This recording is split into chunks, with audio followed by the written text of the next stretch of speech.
Most of us don't think twice about recycling our plastics and paper waste to help save the environment. But what about recycling debt?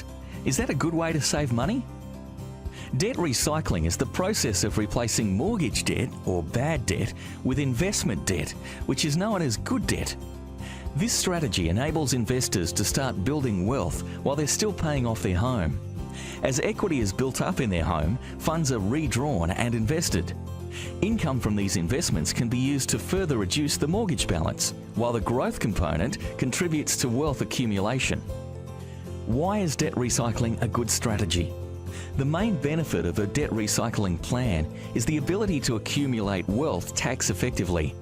This is achieved as investors use the income earned on their good debt to pay off their home mortgage, bad debt. But take note, the tax effectiveness of a debt recycling strategy is dependent upon the individual's marginal tax rate. The higher the tax rate, the more tax effective the strategy, and vice versa.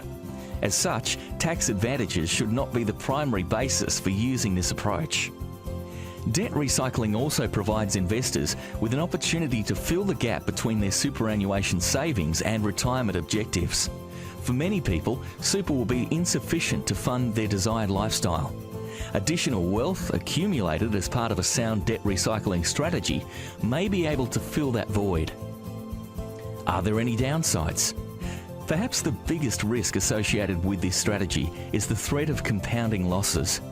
Whilst a geared investment strategy can help to build wealth faster, the opposite can also be true when markets experience a downturn. In a worst-case scenario, investors can end up owing more than the portfolio is worth. If you use the equity in your current home as security for the loan, you could be at risk of losing your home. Debt recycling is not recommended for anyone with an investment time frame of less than 5 years and is only suited to those investors with a reasonable appetite for risk and a secure income source. How do you start? To commence a debt recycling strategy, investors should first ensure they have the right loan structure, as some of the investment debt will have deductible interest costs. These amounts should be kept separate. A loan facility allowing separate sub-accounts is preferred, with the ability to choose between principal and interest. Interest-only repayments are also desirable. Debt recycling can benefit investors prepared to invest not just funds, but also time and patience. Want to know more? Contact us for more details.